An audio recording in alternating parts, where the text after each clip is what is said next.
Voilà, donc je vous avais dit qu'on allait passer donc, à une autre étape, toujours dans cette fuite en avant de David, où il va quitter l'entourage proche de Shaoul et va devoir véritablement cette fois-ci s'en aller. Et on va avoir une sorte d'étape intermédiaire qui est une sorte de transition entre une période et une autre, entre une période et une autre de la vie de David, de cette jalousie qu'a Shaoul envers David. C'est le texte que nous allons étudier aujourd'hui. Nous allons voir que c'est un texte qui est difficile à différents égards. Je vais vous demander d'être attentif à la lecture du texte. Et ma question, je la pose depuis le départ. À quel registre littéraire ce texte appartient? C'est peut-être une question qui vous paraît bizarre, étonnante, mais c'est une question que je vous ai déjà posée dans le passé. Les registres littéraires sont de différents types. Vous avez aujourd'hui, on dirait, le roman, la science-fiction, etc. Là aussi, ce texte-là, à quel registre littéraire il apparaît? C'est une question que j'aurais pu vous poser dans le passé déjà dans Sefer Shmuel. En différents endroits du Sefer Shmuel, il semble, c'est un avis personnel bien évidemment, que le texte fasse comme des petites parenthèses au niveau littéraire, c'est-à-dire où on passe d'un registre littéraire à un autre. Parfois, c'est simplement du récit, c'est une histoire qui ressemble à une histoire en tout point. Parfois, on sent qu'il se passe autre chose et c'est raconté de manière un petit peu différente. Et on va faire attention à cet aspect-là. Ce sera utile également pour d'autres textes dans le Tanakh, dans la Bible. Je vous l'ai souvent dit, le Tanakh n'est pas écrit d'une seule façon, il n'y a pas un seul style, il n'y a pas un seul registre. Et parfois, dans un même livre, on peut avoir différents registres. C'est vrai pour la Torah elle-même au départ. Il faut être attentif à cela pour être conscient de ce qui est écrit. Et puis également, c'est qu'il y a des questions qui se posent dans un registre qui ne se poseront pas dans un autre registre. Volontairement, je vais vous donner un exemple ici qui est tout à fait caricatural, qu'on ne va pas pouvoir appliquer à notre récit. Mais lorsque vous lisez un livre fantastique, si un jour ça vous est arrivé ou si ça vous arrive, et que tout d'un coup un monstre rentre dans une chambre, il n'y a strictement rien d'étonnant. Au contraire, vous attendez le moment où ça va arriver, où quelqu'un va se téléporter, ou je ne sais quoi encore. C'est une sorte de, ce qu'on appelle un contrat de lecture entre l'auteur et le lecteur. Ce sont des événements qui font partie clairement de ce genre de registre-là. Prenez pour les premiers contes fantastiques fin du 19e, début du 20e siècle, qui ont la particularité dans une sorte de trame quotidienne, dans un récit quotidien, dans une histoire quotidienne. Il se passe tout d'un coup quelque chose d'étonnant. C'est quelque chose de très surprenant, une rose qui tient toute seule. Le lecteur, en vérité, s'attend à cela. Ça fait partie justement de ce registre-là. Que dans un roman policier, à aucun moment l'auteur ne dise au lecteur ce qui se passe, alors que dans un autre récit, c'est la moindre des choses de savoir en réalité ce qui s'est passé, on ne nous cache rien, ça fait partie du registre et personne ne va s'en étonner. Par contre, si vous êtes dans un registre et vous avez des éléments d'un autre, là, tout d'un coup, il y a une sorte de rupture du contrat et ça crée une sorte de gêne, en tout cas d'incompréhension. Si vous êtes censé lire un roman historique tout à fait sérieux, écrit par un historien, et puis il y a du fantastique tout à coup qui apparaît, vous vous direz, mais il y a quelque chose qui ne va pas là, je me suis trompé, j'ai mal lu, je n'ai pas compris, il est en train de citer quelque chose ou je ne sais quoi. Voilà, c'est une remarque très importante, puisqu'il y a des motifs littéraires, des styles, un langage, tout ce qui appartient à la littérature, qui existe dans certains registres qui n'existent pas dans d'autres, et c'est ce qui explique que certaines questions peuvent se poser, donc on a le droit de s'il y a quelque chose qui ne va pas, je ne comprends pas, je pose des questions, et à l'inverse, d'autres questions qui ne se posent pas. Voilà, ça c'est une simple introduction, et on va maintenant passer au texte lui-même. Donc, toujours Shmuel Aleph, chapitre 21. Vayakom, Vayelach, Vihonatan, Baha'ir. Il s'est levé, il est parti, on parle de David, alors que Jonathan est rentré vers la ville. On est dans ce que je vous ai souvent montré, une dispersion des personnages et un retour au lieu d'origine. C'est très très courant pour mettre fin à un récit. On peut même supposer que ce verset appartient au récit précédent. Bien que ce soit le verset 1 du chapitre 21, je vous ai déjà appris à ne pas faire attention nécessairement au chapitre. On est typiquement dans la fin d'un récit, avec les deux éléments ici. Alors, parfois, il n'y en a aucun, parfois, il n'y en a qu'un seul des deux, mais là, vous avez les deux. Dispersion des personnages, chacun retourne chez soi, et c'est dit formellement que Jonathan revient vers la ville, et ce qui va laisser donc place à un nouveau récit, avec un changement de personnage et un changement de lieu. Le seul personnage qui va rester, c'est le personnage principal ici, c'est David. Vayavo David Nové El Achimelech HaKohen. Et donc David est venu à Nov, chez Achimelech le Kohen. Vayecherad Achimelech likrat David, vayomer lo madua ata levadecha ve'ish en itach. Donc David arrive à Nov, chez Achimelech le Kohen, Achimelech le grand prêtre, il faut comprendre en fait. C'est la première fois qu'on reparle des Kohanim, rappelez-vous depuis le début de notre histoire, où le Kohen avait joué un rôle important et complexe, vraiment un rôle critique, entre le Kohen Élie et ses enfants.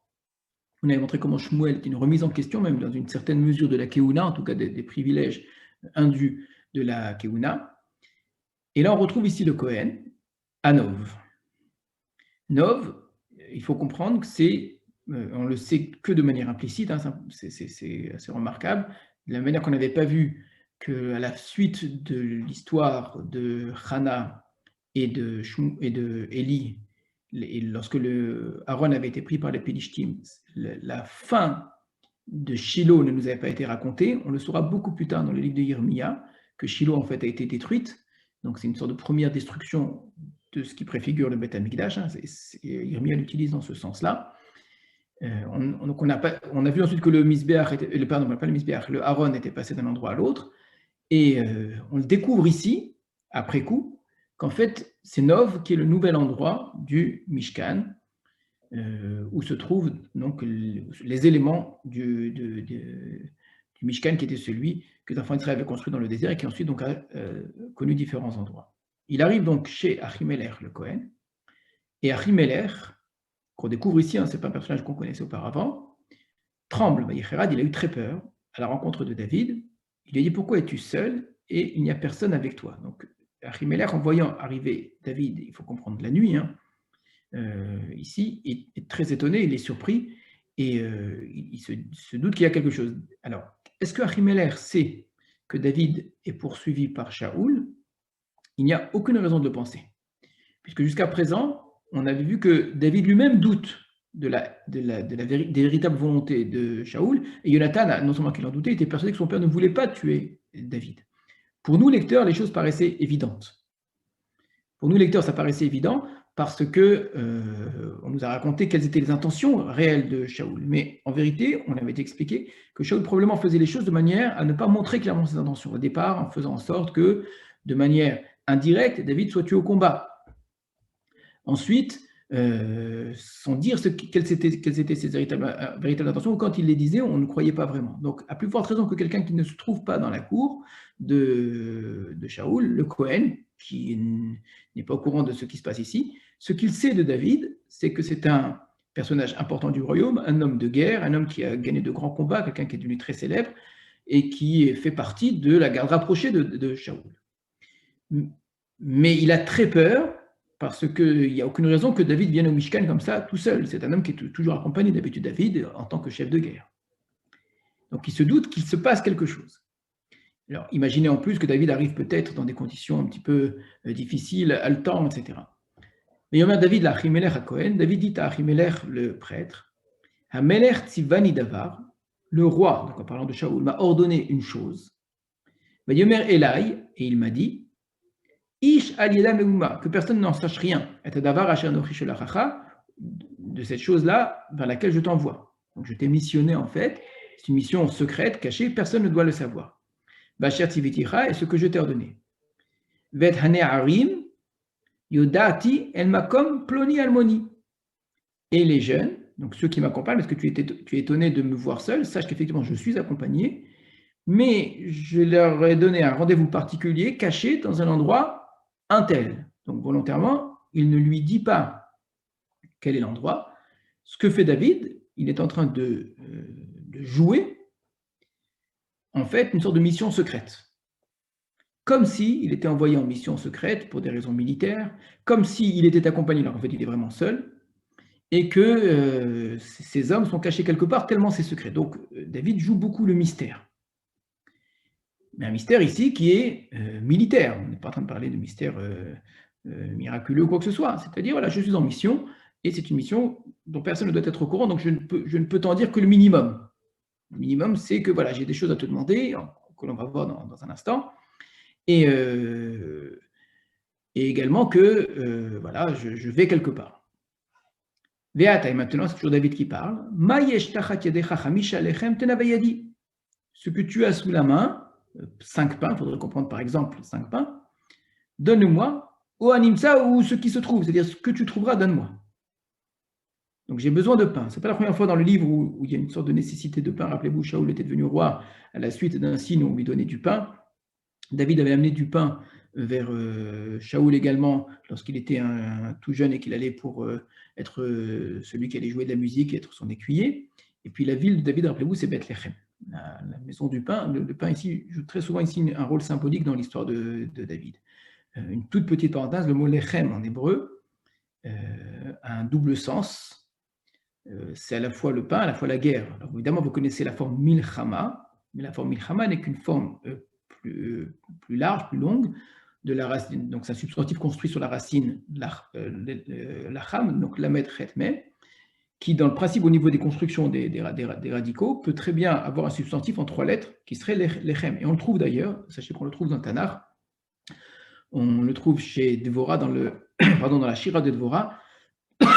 Elle dit à un moment, Az lachem she'arim, alors, les gens traduisent mal, alors le pain est à la porte. Ce n'est pas le pain dont elle parle, Déborah, elle parle de la milchama qui est à la porte.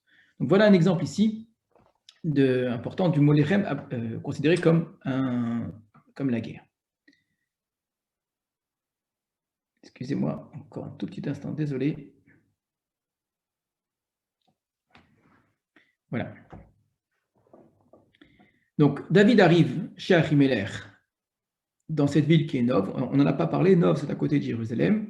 Il semble que ce soit, d'après la plupart aujourd'hui des chercheurs, vous savez qu'on travaille beaucoup de nos jours la géographie du Tanakh, que ce soit du côté de Harat Sophim, ça c'est pas très loin de Jérusalem.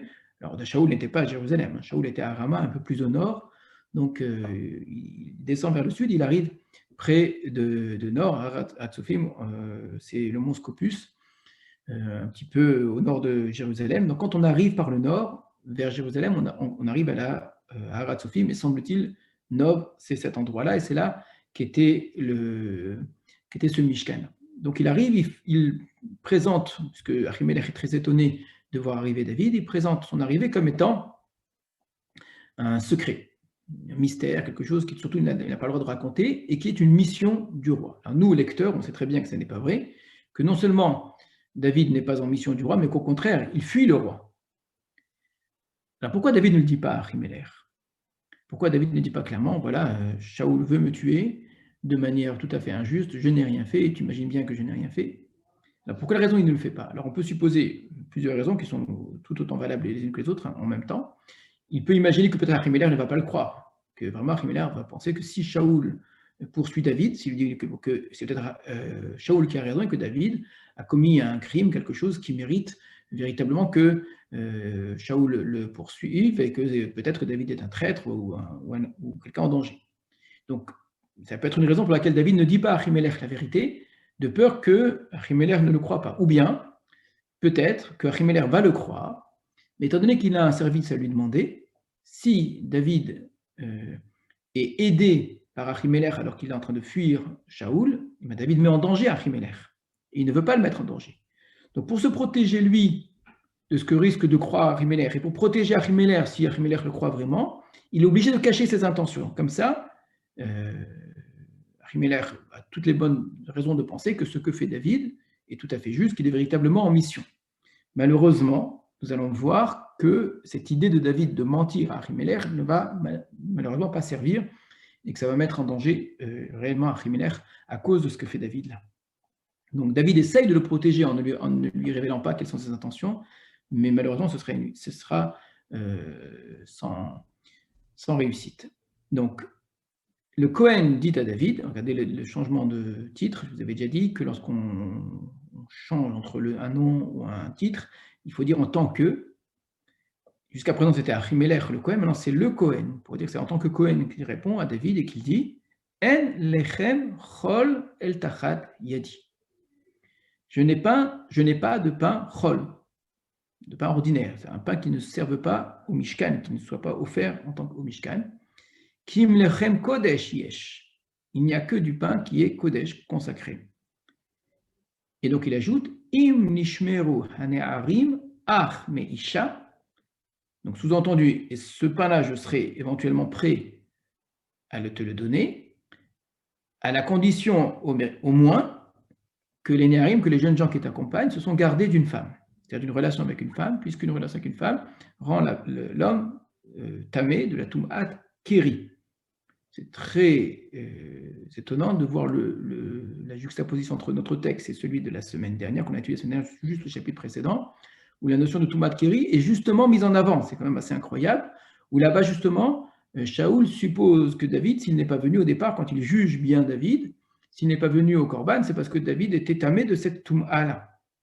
Et on retrouve comme par hasard, alors que c'est très très très rare hein, dans le Tanakh, comme par hasard, juste le chapitre d'après, la même problématique qui se pose.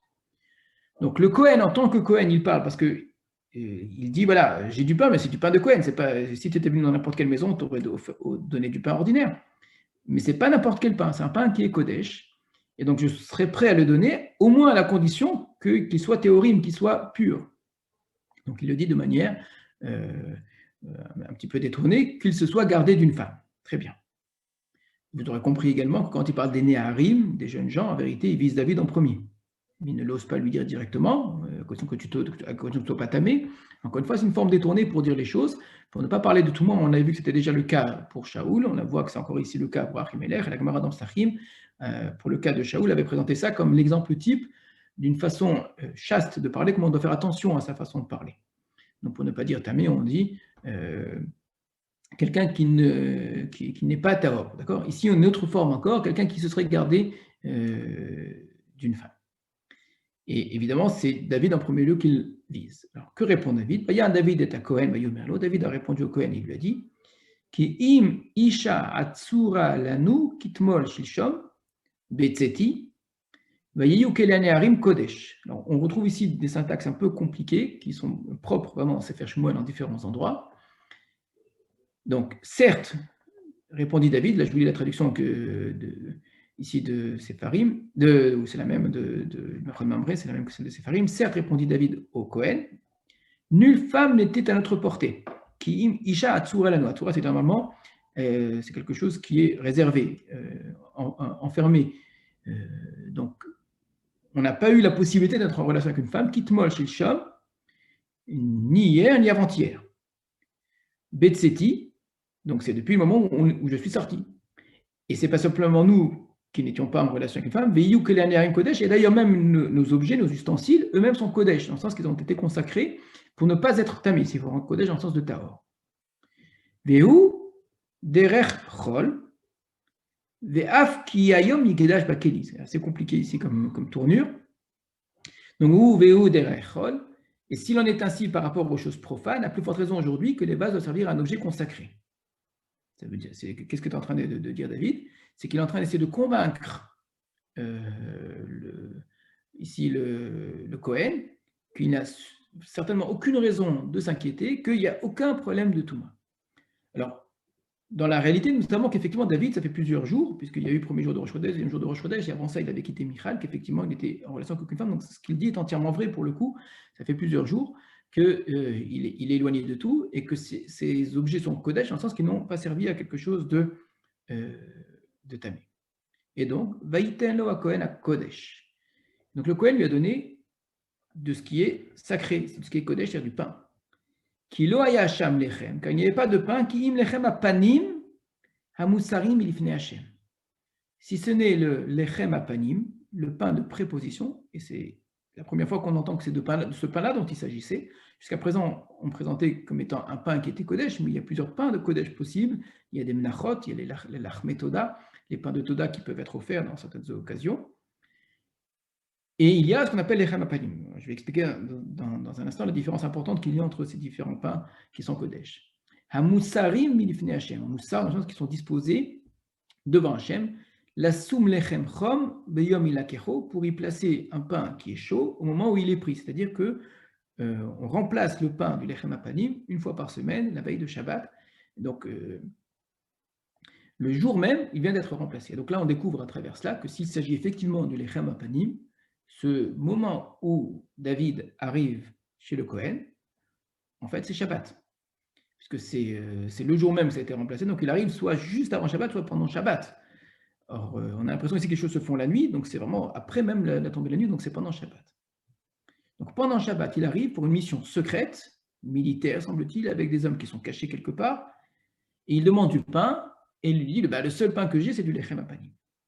Comme très souvent, vous aurez des commentateurs qui vont être gênés de ce que le texte nous dit ici, parce qu'il est strictement interdit à un zar, c'est quelqu'un qui n'est pas Kohen, même s'il est tahor, même s'il est pur, de manger du lechem apanim.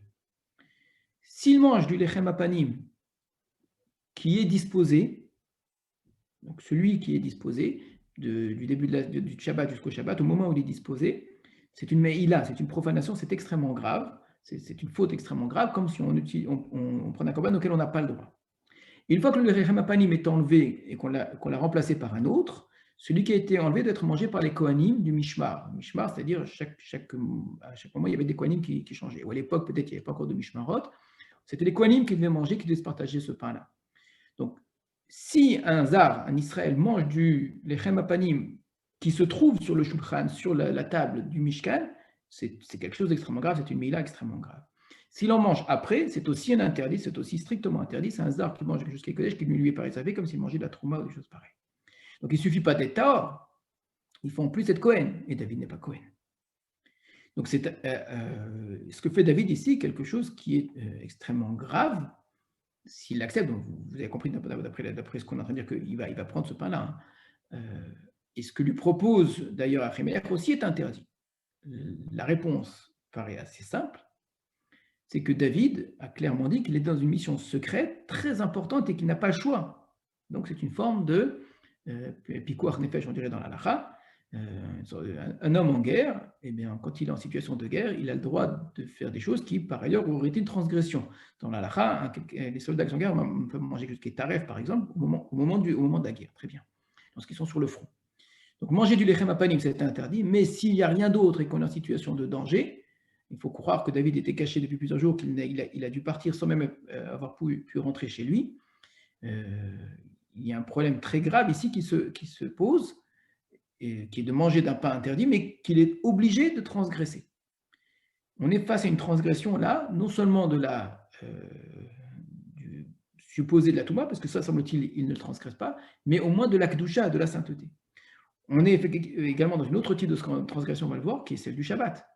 Parce qu'il arrive, il va repartir pendant le Shabbat en portant des objets, et on va voir qu'il va être armé, etc. C'est un texte qui nous met vraiment très mal à l'aise, où on nous met en scène ici des transgressions des choses saintes, des objets saints, du temps saint, donc transgression du sacré, de la part de David. La seule explication, c'est Pikuach Nefesh.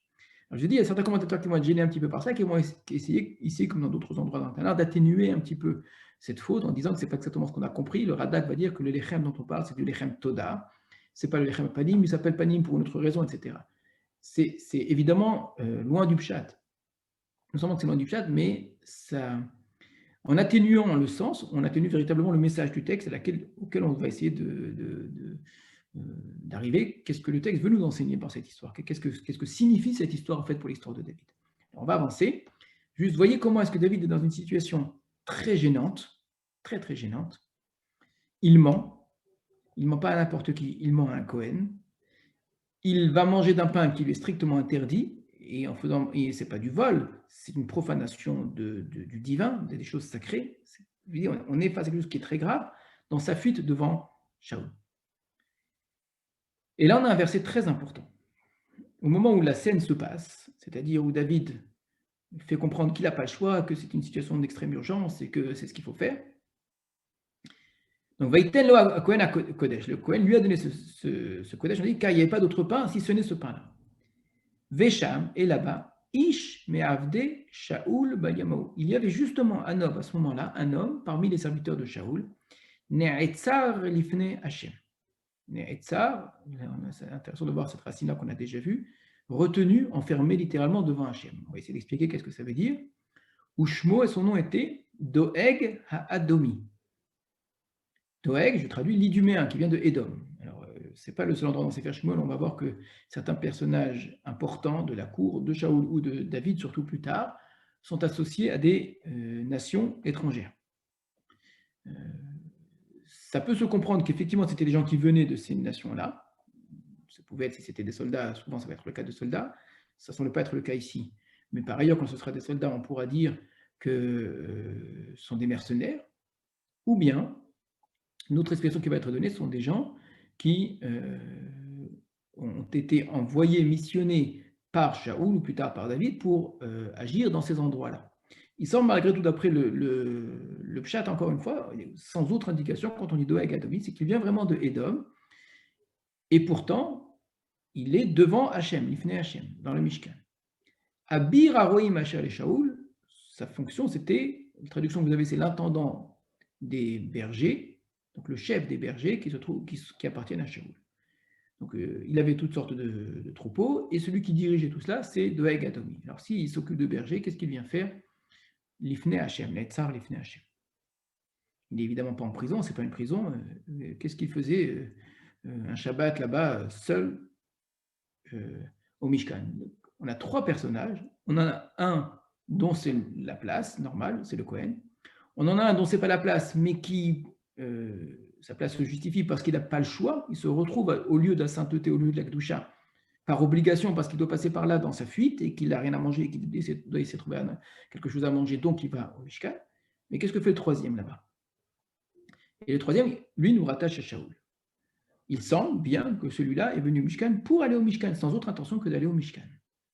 Donc dans une intention qui semble extrêmement positive, spirituelle, dirions-nous, quelque chose une sorte de volonté de rechercher Hachem. Il vient pour s'approcher de Dieu, pour vivre la relation à Dieu, pas en tant que Kohen, en tant que quelqu'un qui vient s'attacher à Dieu. Ça nous fait penser évidemment au début du Sefer Shmuel. Il y a beaucoup de liens entre notre texte et le début du Sefer Shmuel qu'on n'en a pas eu jusqu'à présent. À Elkana, qui est aussi allé très souvent l'Ifnei Hachem, à Hana qui priait devant Hachem, d'accord? Donc quand on lit cela, on est dans des connotations extrêmement positives concernant ce Doeg Adomi. Le mot Doeg, ça veut dire vraiment quelqu'un qui est inquiet. Alors inquiet, c'est une connotation a priori péjorative, mais ça peut être dit de manière positive, quelqu'un qui vit dans l'inquiétude comme quelqu'un qui est chared l'idvar Hashem, quelqu'un qui est dans l'inquiétude, c'est-à-dire l'inquiétude de mal faire, l'inquiétude de ne pas être à la hauteur, l'inquiétude de ne pas être assez proche de Dieu. D'accord? Quelqu'un qui vit dans une sorte de trouble, il y a un trouble, effectivement, une gêne, mais de ne pas être suffisamment, dirions-nous, bien. Mais ici, il vit vraiment dans la relation à Dieu et qui, pour combler ce sentiment de trouble, a besoin d'être auprès de Dieu. Eh bien, lui aussi se trouve à cet endroit-là. Donc, ces trois personnages se retrouvent à cet endroit-là. Le Kohen, le fuyard et le représentant de Shaoul. C'est une parenthèse dans le texte pour nous faire comprendre, nous lecteurs, que lorsque vous allez entendre ce qui va suivre, eh bien, il y en a un autre qui l'entend, c'est justement ce Doeg-là. David à Achimelech. Donc David va dire à Achimelech, après que Achimelech lui ait donné ce pain, il va avancer dans une autre demande. Et n'aurais-tu pas ici également sous ta main peut-être chanit, une lance, ou charev, ou une épée? Car même mon épée et même mes ustensiles, donc mes armes, je n'ai pas pris dans ma main. Car l'ordre du roi était pressant. C'est quand même assez étonnant que si un homme va pour une mission secrète militaire, il ne soit pas armé. Or, c'est exactement ce que dit David, et ça risque de remettre en question ici son mensonge. Malgré tout, il est bien obligé de le faire. David va pour s'enfuir, il sait que sa vie va être en danger, sa vie est déjà en danger, hein, clairement à présent. L'histoire qui a précédé le lui a clairement prouvé. Donc il est obligé de pouvoir se protéger, donc il demande, on ne sait jamais, une épée. Donc cette demande, elle est dite après, elle n'est pas dite depuis le départ, parce que ce serait déjà étrange. D'abord, il demande du pain, parce que c'est ce qu'il y a de plus urgent. Ensuite, il demande l'épée. Maintenant, cette demande est très étonnante, car il n'y a aucune raison de trouver une épée dans un Mishkan. Surtout, c'est interdit, il n'y a pas d'arme dans un Mishkan. Malgré tout, on ne sait jamais. Yomer à Cohen, et Cohen lui dit, chose très étrange, Cherev Goliath Pelishti, Asherikita Be'emek Ha'ela, Hinehi Luta Basimla Ahare Ha'efod. Im ota tikach lecha kach, kien acheret zulata bazeh. Vayomer David, en kamoha tenena li. Très étrange. Le Cohen lui dit, il y a l'épée de Goliath, le Philistin, que tu as frappé dans la vallée de Héla. Voici qu'elle est luta, qu'elle est cachée, enveloppée dans un vêtement, derrière le éphod. L'éphod, c'est le vêtement normalement du Cohen, qui est un vêtement qui sert à interroger à Kadosh Baruch Hu. Imota Tikar lecha, si c'est celle-là que tu veux bien prendre, et là, ici le Kohen montre à quel point son étonnement est grand, si même ça tu veux prendre, après avoir pris du Lechem Kodesh, tu veux en plus prendre l'épée de Goliath qui est là pour une raison particulière, ben, prends, car il n'y en a pas d'autre. Si tu veux, j'ai que ça. Hein. Et effectivement, il n'y a pas de raison d'imaginer autre chose. Et David lui a dit, effectivement, il n'y en a pas d'autre comme elle, Tenenali d'un amour. Là aussi, on sent une forme de transgression, de prendre quelque chose qu'il ne devrait pas prendre. Qu'il prenne une arme, pourquoi pas, mais l'épée de Goliath n'est pas là par hasard. Elle est là pour probablement marquer l'histoire, marquer du souvenir. Ça fait penser en plus le éphod ici, dans ces fers Shoftim, où là-bas aussi, on avait fabriqué un éphod en or pour se rappeler que c'était Dieu qui avait sauvé le peuple d'Israël. Donc, le Mishkan est le lieu où on laisse des objets qui rappellent les victoires et qui rappellent les miracles divins. C'est vrai également là-bas qu'on avait laissé de la manne, là-bas qu'on a laissé le bâton de Aaron qui avait fleuri.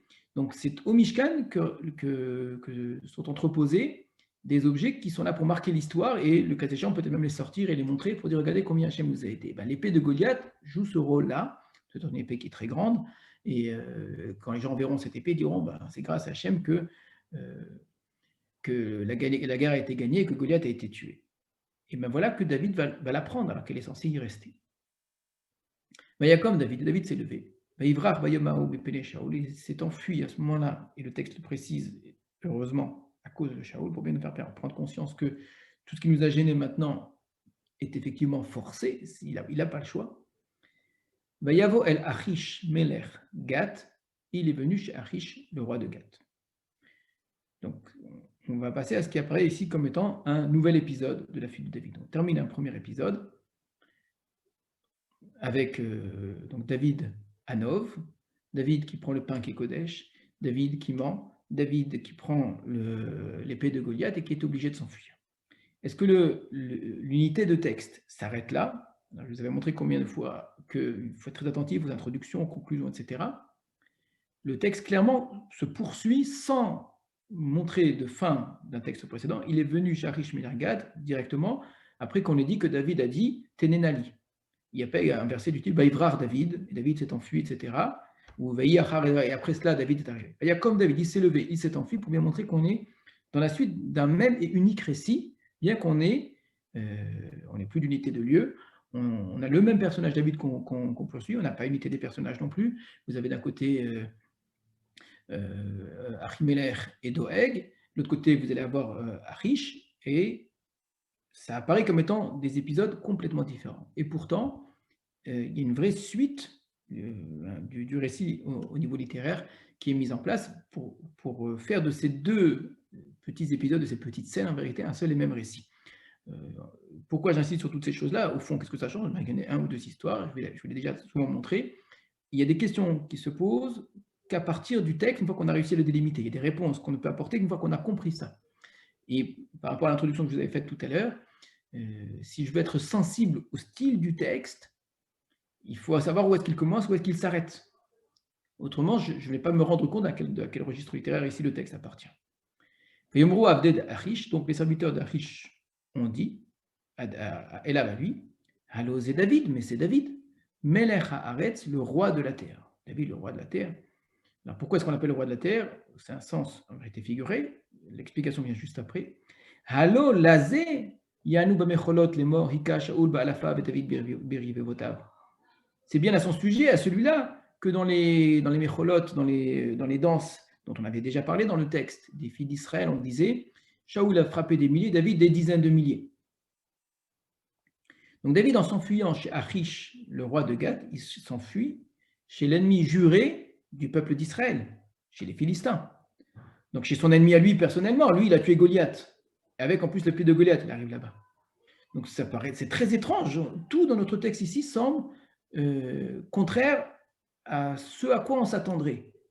Il va manger du pain, je veux bien, mais un pain Kodesh. Il va prendre une épée, pourquoi pas, mais une épée de Goliath, c'est très étrange. Il va s'enfuir, je l'entends, mais on ne va pas s'enfuir chez son ennemi. Donc, vous voyez bien ici qu'il y a une sorte d'incohérence, mais une cohérence qui est systématique, qui prend toujours à contre-pied ce à quoi on s'attend.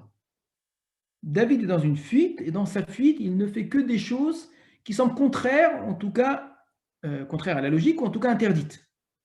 Et on ne va pas s'enfuir chez les Philistins, alors qu'on a soi-même tué Goliath et que la défaite des Philistins, pas que Goliath, mais de tous les Philistins, est due à David. Ces fameuses dizaines de milliers dont les Philistins eux-mêmes rapportent, ces fameuses dizaines de milliers que David a tués, bah, c'est eux, ce sont les Philistins, ce sont leurs frères, ce sont leurs fils, ce sont les Philistins qui en sont les victimes.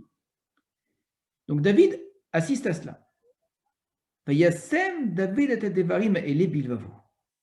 David a placé ses paroles dans son cœur, il a beaucoup réfléchi, il a fait attention à ce qui est dit, il entend les gens parler. C'est étonnant ici comment le texte met en place ici la conscience intérieure de David.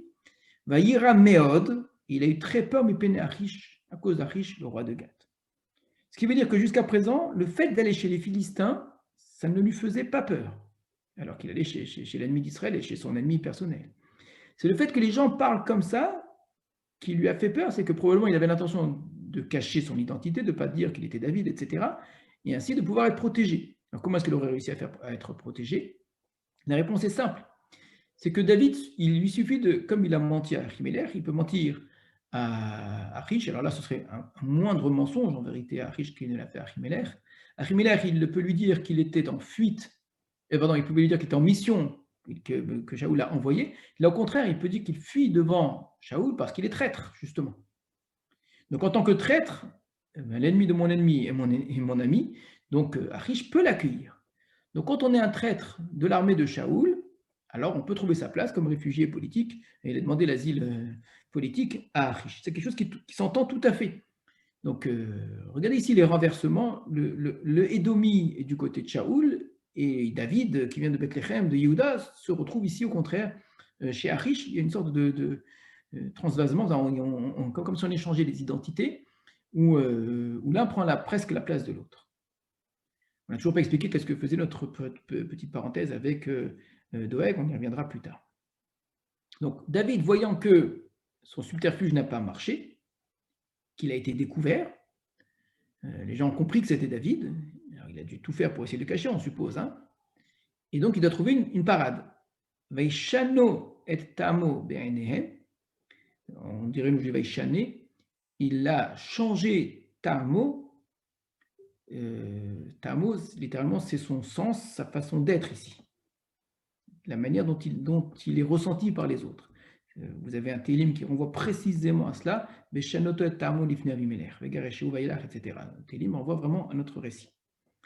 Il a changé donc sa façon d'être à leurs yeux. Holelut, c'est une sorte d'excitation, de folie, etc. Il a commencé à s'exciter, à faire le fou devant eux. Il s'est mis à frapper, non pardon, pas frapper, à écrire littéralement. Tav, c'est une marque, à marquer, donc faire des graffitis, si vous voulez, sur les portes de la muraille. Yored Riro Elzdekano, et il a même répandu sa salive sur sa barbe, il s'est mis donc à baver comme quelqu'un qui était complètement fou. Donc il va jouer le fou.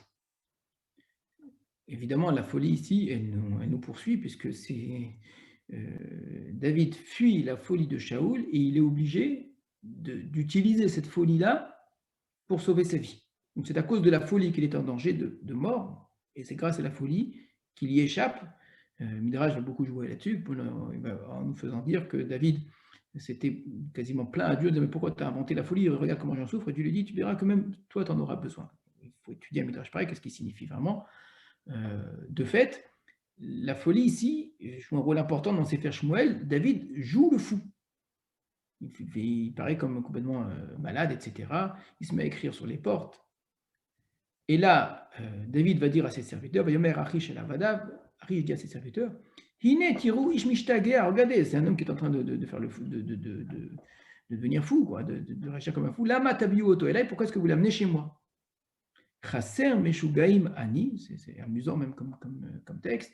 Est-ce que je manque de fous qui avait été m'aider pour que vous m'ayez amené celui-ci? Nishtager alai pour aussi faire le fou chez moi, donc près de moi. Hazé yavo el beti, est-ce que celui-ci viendrait dans ma maison? Je n'ai pas besoin de lui encore. Ça y est, renvoyez-le. Voilà ici l'histoire de Achish, David chez Achish. Un midrash très amusant, on va dire qu'il écrivait sur les portes en disant que En vérité, que le roi lui devait de l'argent, etc. Et que les fous dont parle Riche, et ce que je manque de fou, c'est que sa femme Riche et sa fille étaient folles, et que l'entendant l'autre crier, et quand David se mettait à crier dehors, elle se mettait à crier à l'intérieur. Donc on crée une scène assez amusante ici, qui fait que dans cette folie générale, Riche se débarrasse de de David. Là encore, on va retrouver quelque chose qu'on a vu très souvent dans le texte de Sefer Shmuel. Je vous dis, c'est assez courant dans le Tanakh, mais plus encore dans le Sefer Shmuel, ce sont les répétitions. C'est-à-dire que vous avez une sorte de petite scène, de petite histoire qui va se reproduire sous une autre forme, plus développée, et qui fait passer à une étape suivante. Cette idée de la fuite de David chez Achish, nous allons le retrouver dans le texte plus tard. C'est que David va vraiment aller chez Achish au bout du compte, et va vraiment vivre chez Achish. Donc on est une sorte de première expérience qui n'est pas suivie d'effet. Et cette façon de faire, il y a une sorte de première expérience qui n'est pas suivie d'effet, nous l'avons vu plusieurs fois pour la royauté de Shaoul, pour David lui-même, etc. Donc voilà notre texte, assez étonnant, assez bizarre. Et je vous ai demandé en introduction, d'après vous, à quel registre littéraire appartient ce texte? Est-ce que ce texte est écrit de la même façon que les textes précédents, de manière générale? Est-ce qu'il ressemble à un texte en particulier dans ce que nous avons déjà vu, ou d'autres textes du Tanakh, dans sa façon d'être écrit, dans la façon de raconter les histoires, dans les éléments de l'histoire eux-mêmes qui sont abordés? Est-ce que ça ressemble au reste du livre de Shmuel? Et est-ce que ça ressemble au Tanakh en général, ou au récit du Tanakh? Alors, je vous écoute. Il suffit de juste rallumer vos micros et vous avez la parole.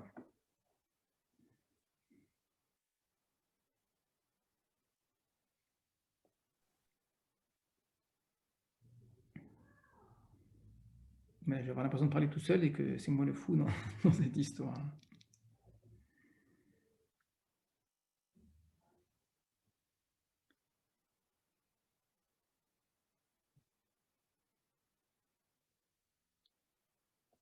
Donc, pas de réponse. Voilà.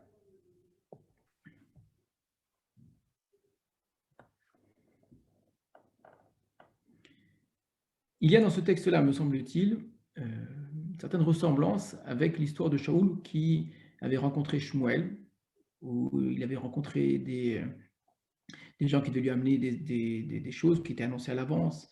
Il y avait plusieurs histoires à la suite. Il y avait également à la fin Shaoul qui s'était mis à prophétiser, et ça ressemblait à une forme de folie également là-bas. En différents endroits du Sefer Shmuel, vous avez des textes ici, à mon avis, qui sont très proches, sans non plus tomber complètement, mais très proches de ce que nous appellerions aujourd'hui en littérature le fantastique. C'est-à-dire où il se passe des choses qui ne sont pas dans l'ordre naturel des choses. Alors, vous n'avez aucun élément fantastique ici, il n'y a rien. Il n'y a même pas de prophétie, il joue la folie, et c'est un jeu en plus, donc il n'y a rien de vrai là-dedans. Ici, il n'y a eu aucun miracle, il n'y a rien de prodigieux, etc. Et le fantastique, ce n'est pas le miraculeux non plus. Le fantastique, essayez de bien comprendre, ce n'est pas du miracle, parce que le fantastique, c'est une façon d'observer une réalité avec des choses qui ne sont pas de notre réalité à nous, mais dans lesquelles c'est tout à fait normal, par contre, où il n'y a rien d'étonnant, où ça appartient à cette réalité-là, où il se passe des choses très bizarres, et ça n'étonne personne, parce que ça fait partie on va dire, du mode de fonctionnement de ce type de récit, de ce type de réalité ici. Alors, on n'est pas du tout dans le fantastique au sens propre, puisque, ce que j'ai dit, à aucun moment, on traverse cette ligne-là, cette frontière-là, qui fait passer le récit dans un domaine de l'étrange, du mystère et des choses extraordinaires qui se produiraient. Mais malgré tout, on est très proche. Il y a le mystère qui est mis en place, et comme par hasard, tout ce qui se produit de manière, on a dit, non seulement de la transgression, mais David se retrouve obligé de faire des choses qui normalement sont le lieu du sacré. Il touche au sacré. Il prend l'épée de Goliath alors qu'il n'a pas à la prendre, il mange du pain Kodesh, etc. Juste pour une simple image, ça fait penser un petit peu, vous savez, à ces jeux vidéo dans lesquels vous avez un héros qui doit prendre certaines choses, et en les prenant, il y a une sorte de... il a avalé des étoiles ou je ne sais quoi, qui lui donne une sorte de pouvoir supérieur, etc. Avant d'aller vers une nouvelle histoire, une nouvelle étape, un nouveau palier dans la vie de David, il en quitte un où il était proche de Shaoul, il était général d'armée, mais Shaoul voulait le tuer, mais on restait encore dans, plus ou moins autour de cela. Il va passer à autre chose. Et pour passer à cette autre chose, c'est comme s'il avait besoin de nouveaux éléments. Du pain, et une arme. Et je vous ai déjà dit que le pain et l'arme, en vérité, renvoient à deux éléments qui sont très proches. Le mot lechem joue les deux rôles à la fois. Lechem, c'est la guerre, comme lechem, c'est le pain. Et au lieu de prendre un pain ordinaire et une épée ordinaire, il va prendre une sorte d'épée d'Arthur, et la fameuse épée de Merlin l'Enchanteur, et un pain Kodesh sacré qui paraît presque miraculeux, qu'attention, il ne faut pas y toucher dans n'importe quelle condition, il faut soi-même être Kodesh, etc. etc. Alors, on flirte avec cela, c'est-à-dire on ne traverse pas cette frontière. À aucun moment on va dire que parce qu'il a pris cette épée, tout d'un coup il a senti une puissance particulière en lui, et que je ne sais pas. Mais vous voyez bien qu'on utilise des motifs qui appartiennent à ce registre clairement et qui nous font passer petit à petit dans un récit qui est à la limite du réalisme. Quand ensuite il arrive chez Achish, là aussi, mais qu'est-ce qu'il va faire chez les Philistins? Là aussi, il est obligé de jouer la folie pour sortir de cela. Et la parenthèse va se fermer, la suite de l'histoire, vous allez voir, on va revenir à un récit tout à fait normal qui est entièrement réaliste. C'est comme un petit moment de... Alors, encore une fois, la frontière du fantastique n'est pas traversée, mais on est dans un décalage avec la réalité. On est dans un décalage avec l'habitude des récits historiques. Et le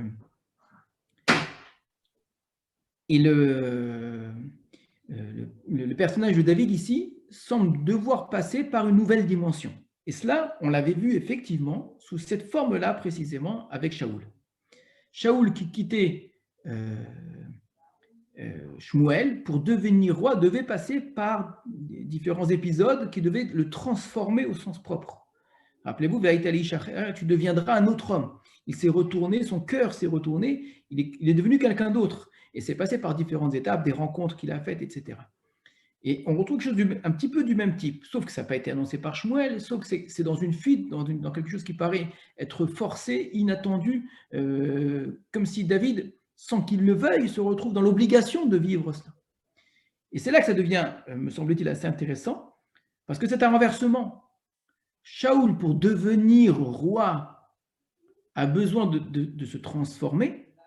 David, pour quitter ce roi-là, pour fuir cela, pour vivre une vie de fuyard, donc c'est une forme de chute, de dégradation de David.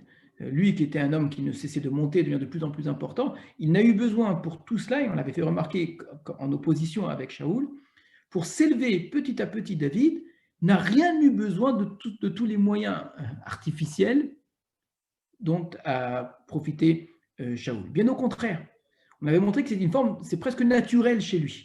Même l'onction, elle va se faire de la manière la plus simple, la plus rapide, presque pour s'en débarrasser, et ne va jouer aucun rôle.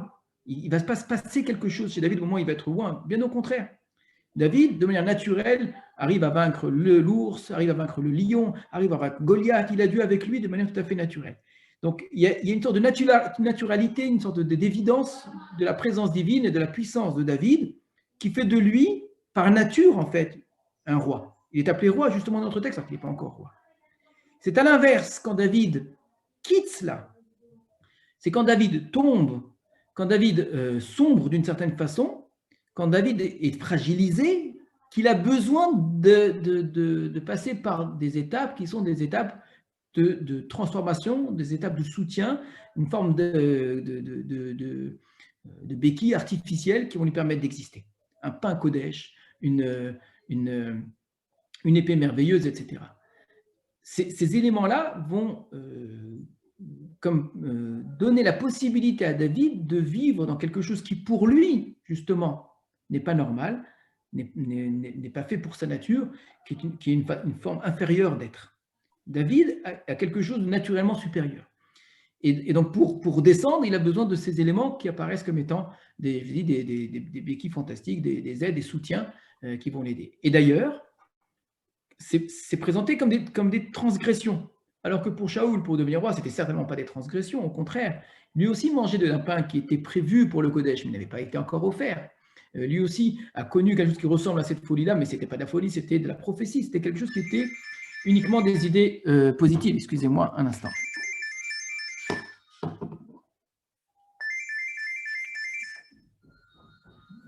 Tout petit instant.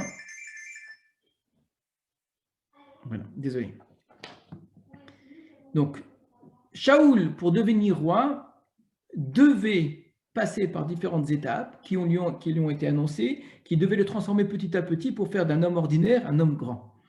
David, c'est l'inverse. C'est un homme grand qui devient un homme ordinaire, un homme qui va fuir, un homme qui va être vraiment, qui va perdre toute sa grandeur. Et ça va se faire par des transgressions. Il y a une forme de subversion ici que doit vivre David pour vivre cela. C'est contraint et forcé.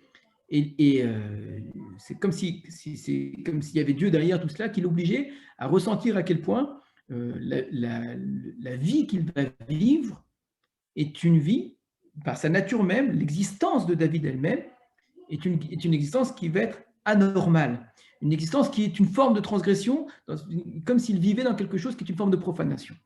J'ai du mal un petit peu à m'exprimer pour essayer de faire passer cette idée-là, que David, et la notion de folie joue très bien ce rôle-là, va vivre dans l'anormalité. Ce n'est pas juste qu'il va vivre dans la fuite, dans la peur, dans l'inquiétude, etc. Tout cela, ça fait partie, mais comme si ce n'était même pas cela l'essentiel.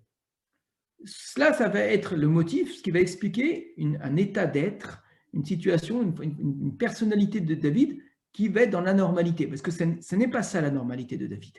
David n'est pas lui-même, il est dégradé d'une certaine façon, et pour se maintenir, il a besoin de cette aide miraculeuse. Je vois une question à l'instant qui se pose. On trouve ça, ici il y a un lien qui me paraît tout à fait juste avec certaines scènes chez Shakespeare, voilà, où effectivement on trouve dans certaines pièces une sorte d'élément fantastique ou qui renvoie au fantastique pour retarder effectivement quelque chose qui va se produire. C'est juste, mais c'est assez rare dans le Tanakh. C'est quelque chose dont on voit ici un élément dans Sefer Shmuel, ce n'est pas le seul, on avait déjà vu, je vous ai dit, l'histoire de Shaoul, où malgré tout, on protège l'aspect réaliste du texte. À aucun moment vous abusez de ce passage de frontière. Retenez ce que je suis en train de vous dire, parce que vous allez voir que dans la suite du livre de Shmuel, c'est des choses qu'on va retrouver. Il y a ce fameux épisode qu'on va devoir expliquer, qui est celui de Shaoul chez la nécromancière, où là le mystère va être beaucoup plus fort, on va faire appel à des choses qui sont très étonnantes, les esprits, etc., auxquels on n'est pas du tout habitué, où là le fantastique va jouer un rôle considérable, où on va faire revenir Shmuel parmi les morts, etc., etc.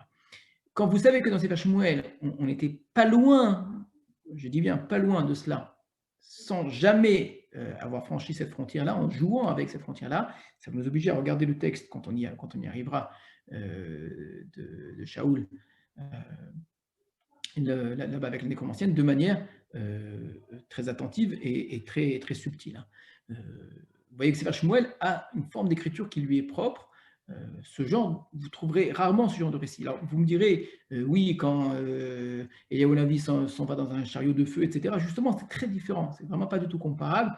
Eliyahu fait énormément de choses qui sont tout le temps de l'ordre de l'extraordinaire, du miracle, etc. C'est le propre du prophète Élie. Donc ce n'est pas un effet littéraire, ce n'est pas une façon d'écrire l'histoire, c'est un élément propre de l'histoire où le miracle joue son rôle.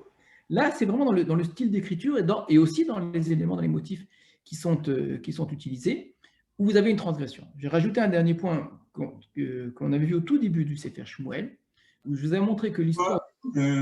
Pourquoi dire que c'est une transgression et pas que finalement, peut-être il est au-dessus de la loi, dans une sorte de forme de devoir. Je suis d'accord avec vous. On est tout à fait en droit d'expliquer ce texte en disant il n'avait pas le choix, c'était Pikuach Nefesh, etc.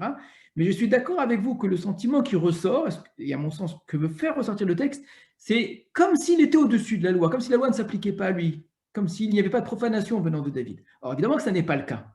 Mais c'est dit comme cela. Je suis d'accord avec vous, c'est ce qui fait, je vous dis, ce décalage avec la réalité. Comme si David n'était pas un homme parmi les hommes, n'était pas un homme parmi les profanes, etc. Et ça, c'est très étrange. Quand on a vu David attaquer Goliath, ce n'était pas le sentiment qu'on avait. C'était un homme courageux, un homme qui savait que Hachem était avec lui. C'était un petit peu les mêmes motifs qu'on avait les mêmes schémas qu'on avait dans le Sefer Shoftim qui se reproduisait, d'un homme courageux qui se sentait investi d'une mission divine et qui réussissait parce que Dieu était avec lui. Ici, vous avez raison qu'on a le sentiment de quelque chose comme si la loi ne s'appliquait pas à lui, comme si c'était un homme au-dessus de la loi et que le seul endroit où il va se retrouver, c'est un Mishkan. Il ne peut pas aller dans n'importe quelle maison, on va aller prendre du pain. Et le seul pain qu'il va manger, c'est comme par hasard que le pain Lechem Apanim, mais la seule épée, c'est quelque chose qui est de Goliath. Il y a, vous avez tout à fait raison de le dire, un sentiment de dépassement de la loi. Et en même temps, je vous disais par rapport à ce qu'on avait vu au début de Sefer Shmuel, le début de Sefer Shmuel avec le personnage de Hana, qui elle aussi se plaçait en opposition avec le Mishkan. Comme si les règles du Mishkan ne s'appliquaient pas à elle, elle refusait de manger là-bas du lechem aussi, du pain. C'était un refus d'en manger. C'est pas j'en mange alors que c'était l'inverse. Je n'en veux pas, ça ne m'intéresse pas, je suis triste. Elle passait devant le Kohen sans faire attention à lui. Elle allait balbutier devant Dieu des choses, alors qu'à l'époque, ça ne se faisait pas du tout, sans offrir quoi que ce soit. Donc, elle a été prise pour une folle, comme ici. Il y a cette idée de folie qui apparaît. Vous voyez, il y a beaucoup de ressemblances qui ne sont pas une répétition, qui sont parfois justement par une opposition. David qui prend d'un pain interdit, alors que là, même le pain qui lui est permis, qui est un pain, même c'est une mitzvah, un devoir, elle refuse d'en prendre. Mais dans les deux cas, ce que vous avez, c'est une sorte de remise en question de cette autorité absolue, une sorte de vraiment supérieur qui dépasserait tout, du Mishkan et de la sainteté du Mishkan et du Kohen en particulier. Une sorte de relativisation complète du rôle du Kohen et du Mishkan lui-même. Ou dans un cas, on profane le Mishkan dans le sens qu'il n'y a plus rien de sacré, ce qui compte c'est le service du cœur.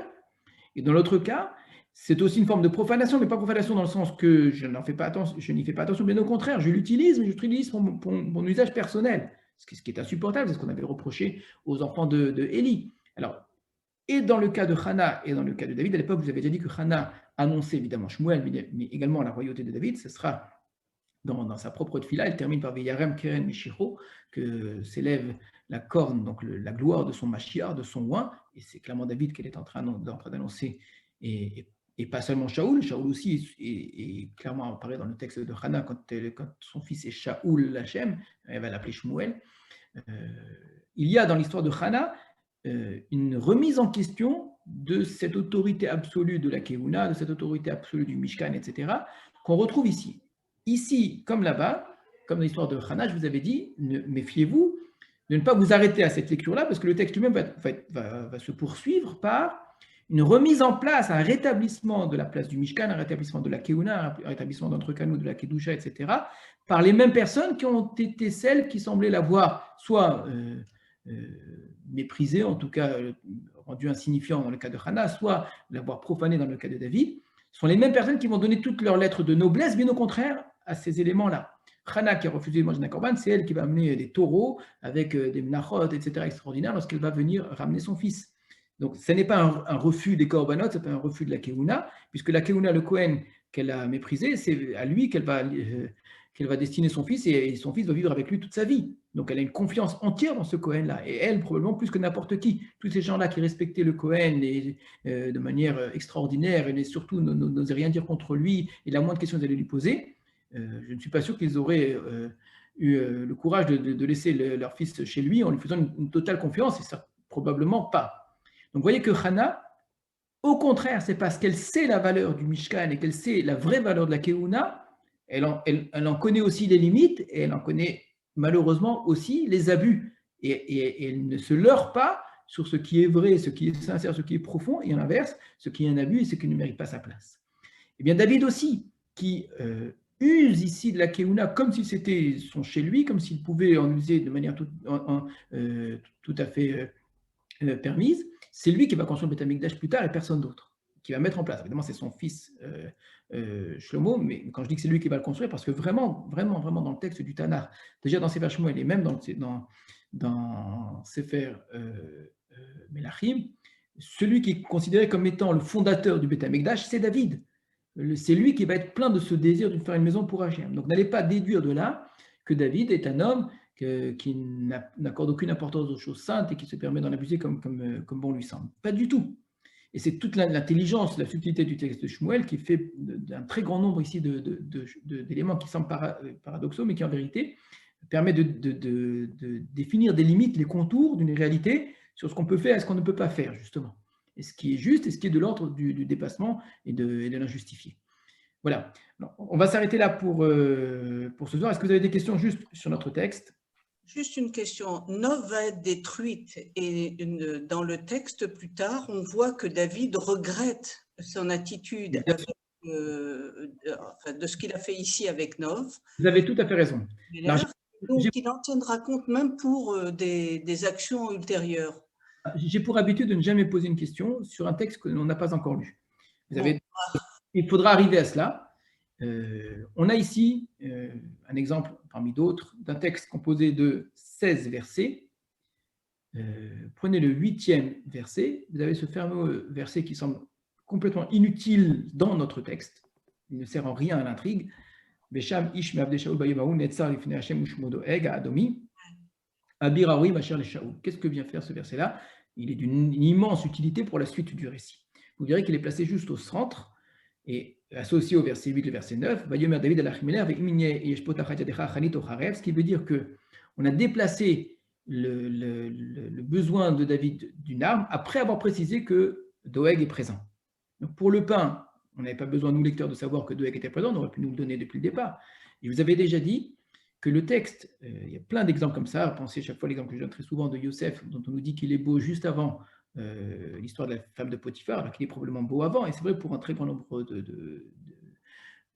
d'exemples dans le Tanakh, où une information nous est donnée dans le texte à l'endroit utile de l'information et pas à l'endroit chronologique nécessairement de l'information. C'est-à-dire que ce n'est pas la première fois qu'une chose se produit qu'on nous la raconte souvent, mais on nous le dit, on nous le révèle au moment où c'est utile.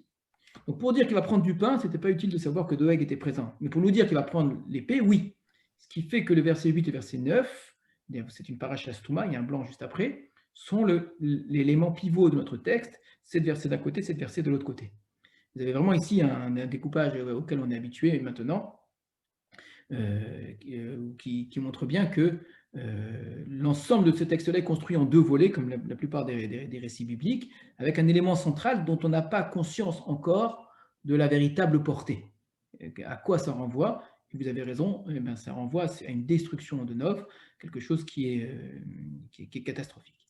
Alors, ce qui ressort de l'ensemble de ce texte maintenant, c'est une forme, je dis, de David qui n'est plus David, qui semble complètement, en hébreu on dit mévoral, je n'ai pas le mot français, perturbé, qui fait les choses dans la précipitation, qui est dans la transgression, qui est dans le mensonge, et ensuite qui fait une chose, il va chez les Philistins et ça ne fonctionne pas, qui est obligé de jouer le fou pour en sortir, donc qui n'arrive pas à quelque chose de construit finalement de ce qu'il vient de faire. Je vous ai dit, l'ensemble de ce récit-là est un récit de transition entre une précédente vie de David, encore dans l'entourage de Shaoul, à une autre vie de David. Excusez-moi, il y a un écho. À une autre vie de David qui va être le David fuyard.